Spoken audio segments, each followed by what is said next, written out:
আসসালামু আলাইকুম। ইটিন বাংলার গ্রামগঞ্জের খবরে সবাইকে স্বাগত জানাচ্ছি। আমি ওয়াহিবা রাইয়ান। শুরুতেই বিআরবি কেবল সংবাদ শিরোনাম। সিলেটের কানাইঘাট সীমান্ত দিয়ে আরো 22 জনকে পুশিন করেছে বিএসএফ। অবৈধ অনুপ্রবেশ ও চোরাচালান ঠেকাতে শেরপুরে বিজিবির বাড়তি টহল জোরদার। চট্টগ্রামে হাট বসার আগেই গরুর খামারগুলোতে জমে উঠেছে বেচা কেনা। ভিড় আর দরদামের ঝক্কি এড়াতে আগ্রহ বাড়ছে ক্রেতাদের। এবং চাঁপাইনবাবগঞ্জ থেকে আম পরিবহনের উদ্যোগ, ডাক বিভাগের খরচ কম হওয়ায় খুশি ব্যবসায়ী ও সাধারণ ক্রেতাদের। শুনছিলেন বিআরবি কেবল সংবাদ শিরোনাম, এখন বিস্তারিত। সিলেটের কানাইঘাটে লোভাছড়া সীমান্ত দিয়ে আরো 22 জনকে পুশিন করেছে ভারতীয় সীমান্তরক্ষী বাহিনী বিএসএফ। সকালে তাদেরকে বাংলাদেশের ভেতর পাঠিয়ে দেওয়ার পর স্থানীয় বিজিবি সদস্যরা তাদের আটক করে। আটক 22 জনের মধ্যে 13 জন পুরুষ, 4 জন নারী ও 5 জন শিশু।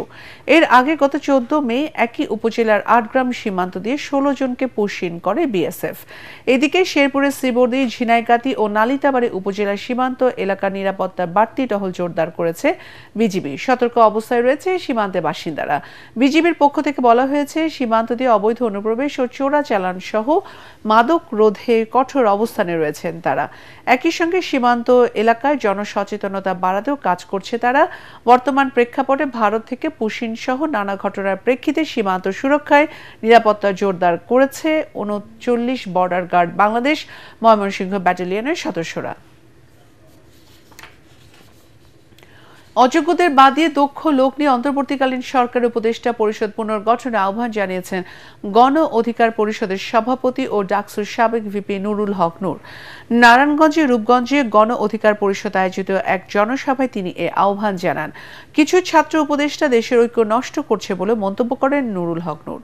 সমাবেশে গণ অধিকার পরিষদের সাধারণ সম্পাদক রাশেদ খান এবং কেন্দ্রীয় মুখপাত্র ফারুক হাসান সহ অন্যান্য নেতারা বক্তব্য রাখেন। ছাত্র উপদেষ্টা আসিফ যখন ইশরাককে বসতে দেবে না, এখন বিএনপি একটা বড় দল, তাদের যদি আদালত রায় দেয়, সরকারের একজন উপদেষ্টা যদি সেটার বিরুদ্ধে যায়, সেটা তো বিএনপি মেনে নেবে না। যার ফলে ঢাকায় কয়েকদিন ব্যাপী আন্দোলন হয়েছে। তাহলে এই পরিস্থিতিটা কে তৈরি করলো? এই নাবালক পোলাপান, এই উপদেষ্টা। তো এই কারণে আমরা বলেছি পরিষ্কারভাবেই অভিজ্ঞ ম্যাচিউরড ব্যক্তি, দূরদর্শী ব্যক্তিদের নিয়ে এই উপদেষ্টা পরিষদ পুনর্গঠন করেন। সেনা প্রধানের সাম্প্রতিক নানা বক্তব্যের সমালোচনা করে আমার বাংলাদেশ পার্টির সাধারণ সম্পাদক ব্যারিস্টার আসাদুজ্জামান ফুয়াদ বলেছেন, সেনা প্রধানের বক্তব্য এখতিয়ার বহির্ভূত। অন্তর্বর্তী সরকারকে চ্যালেঞ্জ করা মিলিটারি কুয়ের শামিল বলে মন্তব্য করেন তিনি। দুপুরে নাটোরের একটি রেস্টুরেন্টে স্থানীয় সাংবাদিকদের সাথে মতবিনিময় সভায় এসব কথা বলেন ফুয়াদ। এবি পার্টির যুগ্ম সাধারণ সম্পাদক আনোয়ার সাদাত টুটুল ও নাটোর জেলা কমিটির নেতারা এ সময় উপস্থিত ছিলেন। অন্তর্বর্তীকালীন সরকারকে চ্যালেঞ্জ করাটা হচ্ছে একটা মিলিটারি কুয়ের শামিল, যেটা করবার ন্যূনতম কোনো অধিকার, এখতিয়ার 24-এর গণ অভ্যুত্থান ওনাকে দেয় নাই, কাউকে দেয় নাই বাংলাদেশে। উনি বলছেন যে এই সরকারের ম্যান্ডেট নাই। ম্যান্ডেটের প্রশ্ন আলোচনা করবার জন্য উনি কে? 1 জানুয়ারি থেকে আমি নির্বাচিত সরকার দেখতে চাই, আপনি কে এটা কথাটা বলার? আপনার তো এখতিয়ার নাই। গত 10 মাস থেকে ইন্ডিয়ার গণমাধ্যমে আমরা যা যা শুনছি, যেই বক্তব্য, যেই শব্দে শুনছি, উনি এগুলো বলছেন। এই ইন্ডিয়ান ন্যারেটিভকে আবার ফিরায় নিয়ে আসার চেষ্টা করাটা হচ্ছে মির্জাফর আর লেন্দুব দর্জির মতো বাংলাদেশকে বিক্রি করে দেওয়ার চক্রান্ত।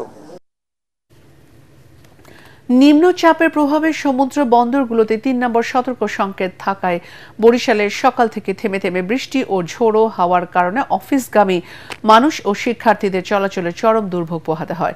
ঝড়ো হাওয়ার কারণে নদীগুলো উত্তাল রয়েছে, ঝুঁকি নিয়ে চলাচল করছে ছোট ছোট নৌযান। তবে নগর কর্তৃপক্ষ ড্রেনগুলো পরিষ্কার করে এবার নগরীতে কোথাও জলাবদ্ধতা সৃষ্টি হয়নি।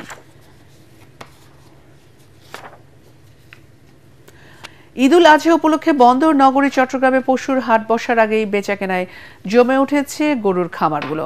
হাটের ভিড়ে আর দরদামের ঝক্কি এড়াতে খামার থেকে কোরবানি পশু কেনায় আগ্রহ বাড়ছে ক্রেতাদের। এবছর চট্টগ্রামের চাহিদার তুলনায় প্রায় 37,000 পশুর ঘাটতি রয়েছে বলে জানিয়েছে প্রাণী সম্পদ অধিদপ্তর। আরও জানাচ্ছেন সৈয়দ তামিম মাহমুদ। ঈদুল আজহার এখনো বাকি প্রায় 2 সপ্তাহ। এখনো হাট না বসলেও এরই মধ্যে শুরু হয়ে গেছে খামার থেকে পশু কেনা। চট্টগ্রামের বাইজিৎ এলাকার খামারিরা জানালেন, কোরবানির পশু বিক্রি শুরু হয়ে গেছে। গরু কিনে খামারে রাখার সুবিধার কারণে ক্রেতাদের আগ্রহ বাড়ছে।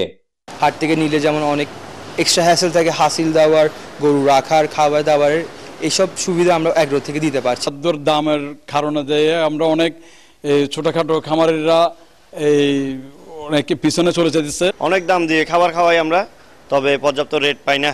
ক্রেতারা বলছেন, হাটের ভিড় এড়িয়ে স্বাচ্ছন্দ্যে দেখে শুনে কেনা যাচ্ছে কোরবানির পশু।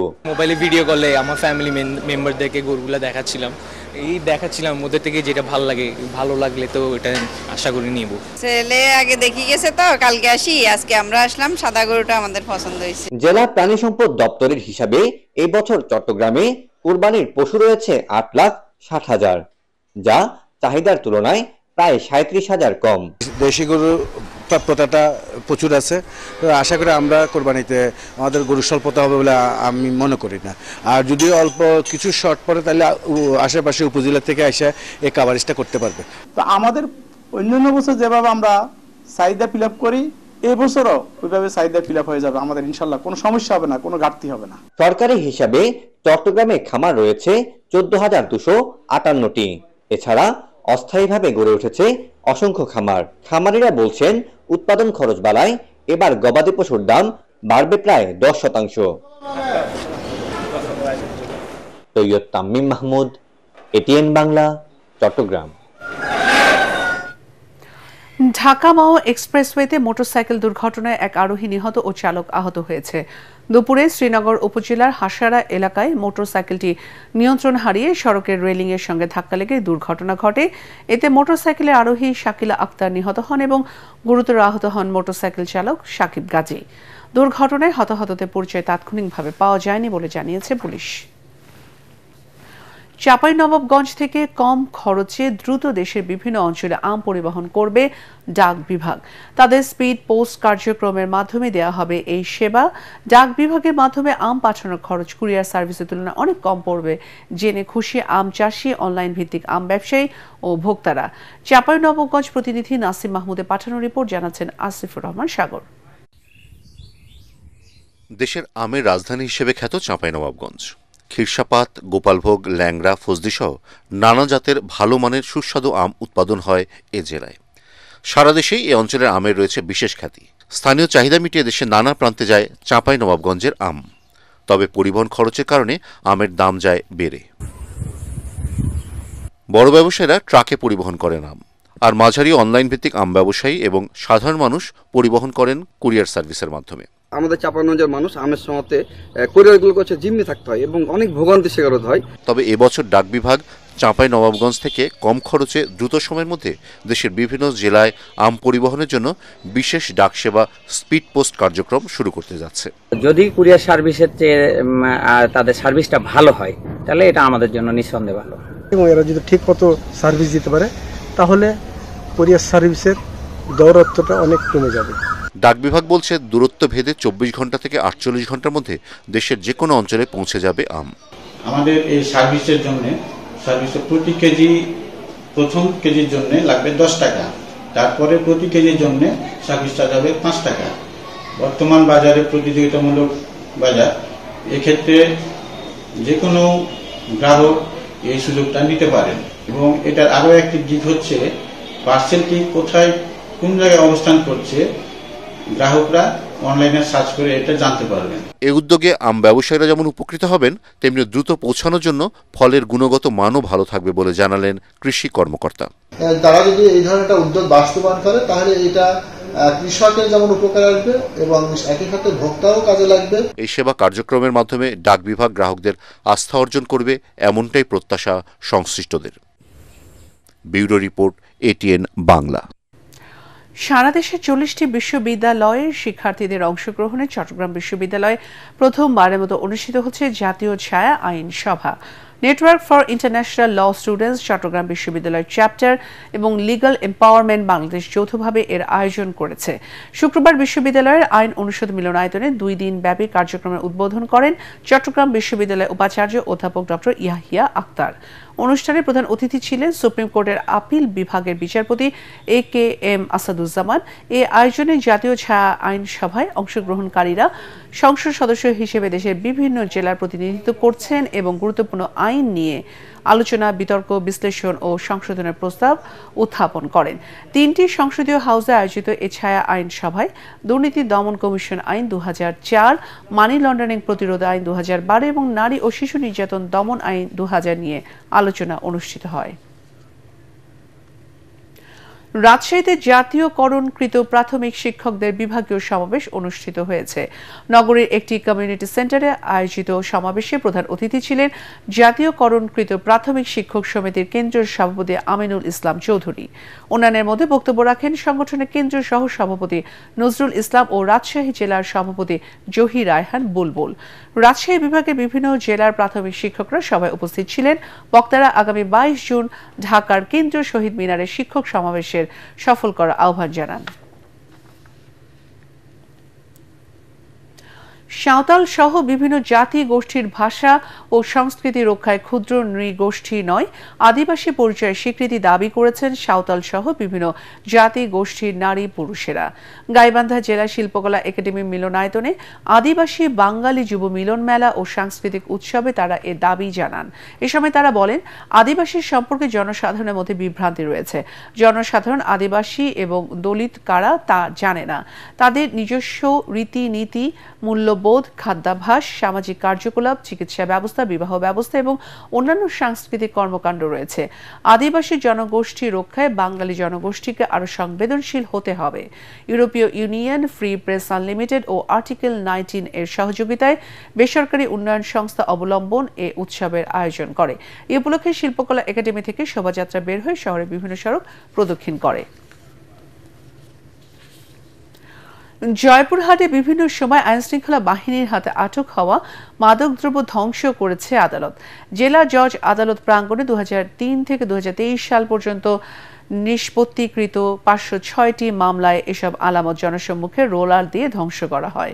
সিনিয়র জুডিশিয়াল ম্যাজিস্ট্রেট নিশীথ রঞ্জন বিশ্বাস, জুডিশিয়াল ম্যাজিস্ট্রেট আরিফুল ইসলাম ও কোর্ট পুলিশ পরিদর্শক আবু বকর সিদ্দিক এ সময় উপস্থিত ছিলেন। সেনাবাহিনী উদ্যোগে নাটোরে অনুষ্ঠিত হয়েছে ফ্রি মেডিকেল ক্যাম্প। বগুড়ার 11 পদাতিক ডিভিশনের অধীন 11 SP রেজিমেন্টের তত্ত্বাবধানে নাটোরে দীঘাপতিয়া MK কলেজ ক্যাম্পাসে অনুষ্ঠিত হয় এই মেডিকেল ক্যাম্প। এতে শহরের প্রায় 1200 অসহায় দরিদ্রকে বিনামূল্যে স্বাস্থ্য পরীক্ষা, ব্যবস্থাপত্র এবং ঔষধ দেওয়া হয়।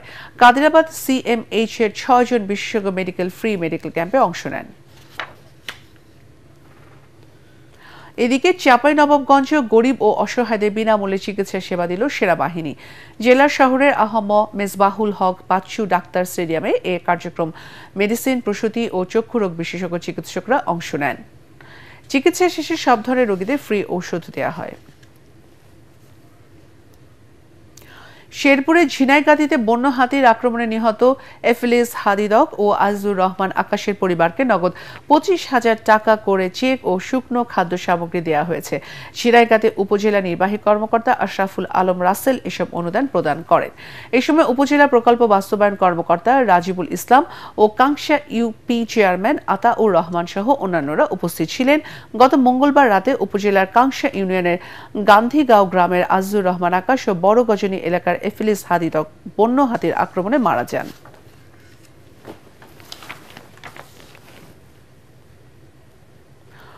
নড়াইলে 46তম জাতীয় বিজ্ঞান ও প্রযুক্তি সপ্তাহ এবং নবম বিজ্ঞান অলিম্পিয়াড মেলার উদ্বোধন করা হয়েছে। নড়াইল সরকারি মাধ্যমিক উচ্চ বিদ্যালয়ে এ মেলার উদ্বোধন করেন জেলা প্রশাসক শারমিন আক্তার জাহান। জেলা প্রশাসনের আয়োজনে মেলায় বিভিন্ন শিক্ষা প্রতিষ্ঠানে 18টি স্টল রয়েছে।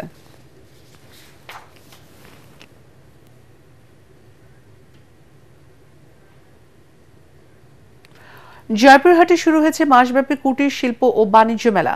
জয়পুরহাট প্রেস ক্লাবের আয়োজনে শহরের ট্রাক টার্মিনাল মাঠে এ মেলার উদ্বোধন করেন জেলা প্রশাসক আফরোজা আক্তার চৌধুরী। পুলিশ সুপার মোহাম্মদ আব্দুল ওয়াহাব, বিএনপির কেন্দ্রীয় সহ সাংগঠনিক সম্পাদক ওবায়দুর রহমান চন্দন, জেলা বিএনপির আহ্বায়ক গোলজার হোসেন ও জয়পুরহাট প্রেস ক্লাবের সভাপতি আবু বকর সিদ্দিক এ সময় উপস্থিত ছিলেন। মাসব্যাপী এ মেলায় হস্ত, বস্ত্র, কুটির শিল্প, প্রসাধনী সামগ্রীর 40টি স্টল রয়েছে। এছাড়াও শিশু কিশোরদের আনন্দ, বিনোদন ও খেলাধুলার জন্য রয়েছে নানা ব্যবস্থা।